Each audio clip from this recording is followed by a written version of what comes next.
The day they put her in handcuffs, I was standing on my porch with a cup of coffee that had gone cold in my hand, watching the woman who'd tried to take my land get escorted past her own rose bushes, and all I could think was, none of this should have ever gone this far. But she made damn sure it did. 2 days earlier, I'd still been the guy who just bought a quiet piece of property with a private lake behind a subdivision. I didn't move there to fight anyone. I didn't move there to make a statement. I moved there because I wanted space, silence, and something that actually belonged to me. That illusion lasted exactly 48 hours. I was down by the dock that morning checking a waterline boots half sunk in the mud when I heard heels clicking across gravel behind me. Not footsteps. Heels. Sharp, deliberate, the kind that announce authority before the person even opens their mouth. I turned around and saw 3 people standing just inside my gate like they'd rehearsed the pose. Front and center was a bleach-blonde woman in a massive sun hat, arms crossed tight, chin lifted, wearing the kind of smile that never quite reaches the eyes. "You must be the new owner," she said, not asking. I told her I was, gave her my name. She nodded once like she was checking a box. "Well, I'm Cheryl, president of the Willow Ridge HOA. We're here to talk about public access." That phrase hit me sideways. Public access. To my lake. I laughed honestly, thinking I'd misheard her. She didn't laugh back. Instead, she gestured behind her at the water like she was unveiling a monument. "This lake has always been considered a shared community amenity," she said. "Our residents use it. We schedule maintenance. We'll need to install signage and coordinate access times with you." I didn't raise my voice. I didn't argue. I walked over to my truck, opened the glove box, and pulled out the deed I'd picked up from the county clerk less than a week earlier. Still crisp, still warm from the printer. I handed it to her. "You might want to read that," I said. Her smile faltered as her eyes moved across the page. Just for a second. Then she scoffed. "This can't be right," she muttered. "There must be a mistake." "There isn't," I said. "I bought the property fair and square. The lake's private. It's not part of your subdivision. It's not owned by your HOA. And it's definitely not a community amenity." Her face tightened like I'd insulted her personally. "We've had residents using that lake for years," she snapped. "Fishing, paddleboarding, holiday events. And now," I said, folding my arms, "they're trespassing." That's when her tone changed. The smile vanished. The voice hardened. "You can't just cut off access like that." "I absolutely can," I said. "And I will." She inhaled sharply like she was gearing up for a speech, then handed the deed back with a look that promised this wasn't over. "We'll see about that." I watched her heels dig into the gravel as she stormed back toward the subdivision, and something in my gut told me this wasn't just about a lake. It was about control. The next morning I found a laminated sign zip-tied to my gate. Big, bold letters. HOA logo stamped right on top.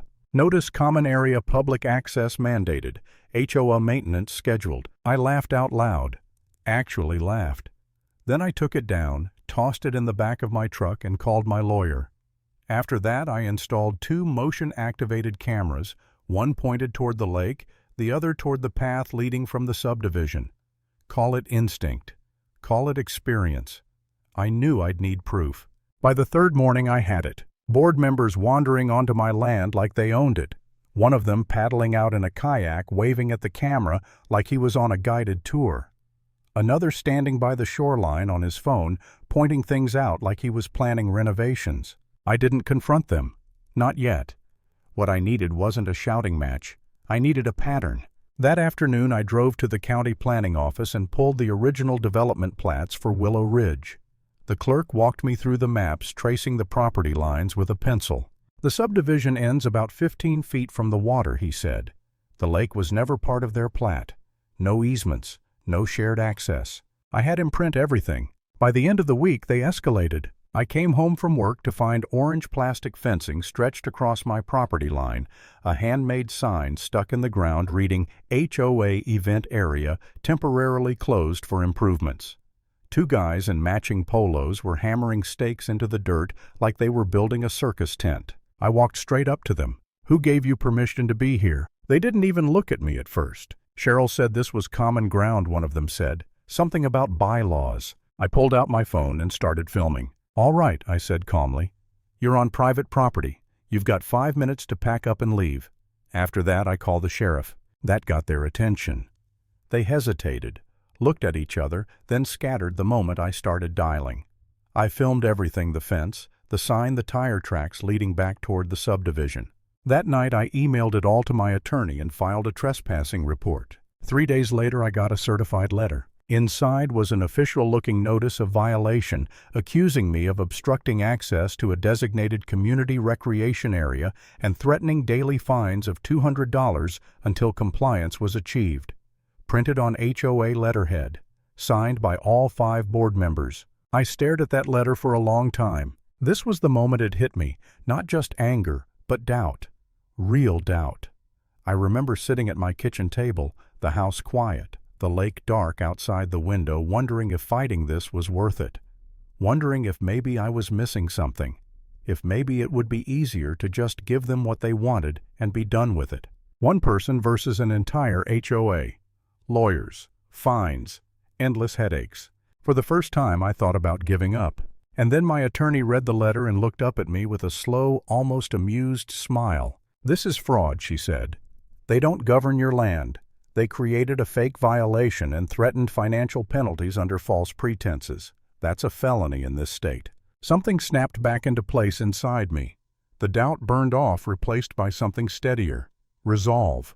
We sent a cease and desist, citing specific statutes, filed complaints with the state and county, and submitted every piece of evidence I had. A week later, a deputy showed up to take a formal statement. "You'd be surprised how often HOAs try this," he said quietly. "They get used to pushing people around." "Do they usually commit fraud while doing it?" I asked. He chuckled. "That part's new." That weekend I hosted a barbecue. Not to celebrate, to inform. I invited the neighbors who lived closest to the lake, made it clear it was private property, and that I was extending temporary courtesy access. 30 people showed up, and within an hour I realized most of them had no idea what their HOA had been doing. They'd been lied to, fined, threatened, controlled. By sunset, people were talking about a recall vote. The next morning, Cheryl showed up again.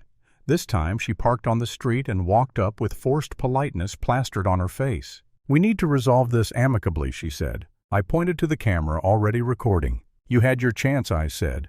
"Now it's between you and the county." She left without another word. After that, everything unraveled fast. Board members resigned. Lawsuits were filed. Financial records were pulled, and buried beneath years of arbitrary fines and environmental dues was something worse: money siphoned into shell companies tied back to Cheryl's family. Then late one night my drone caught something that made my stomach drop. Trees bulldozed, a rough gravel path carved 20 feet into my land, leading straight from the subdivision to the lake. Someone was trying to create established use. It was desperate, and it sealed her fate. New charges, more evidence, no more denials. The morning they arrested her, neighbors stood on their porches watching in silence. No cheers, no applause, just reality settling in. The HOA dissolved weeks later. Official documents were filed recognizing the lake as my private property. Irrevocably. I framed that letter and hung it on my wall. Now when I sit by the water, it's quiet again. No signs, no fences, no footsteps where they don't belong. And every time I hear the cicadas hum across the lake, I'm reminded of one simple truth. Power doesn't come from titles or clipboards. It comes from truth proof and refusing to be bullied.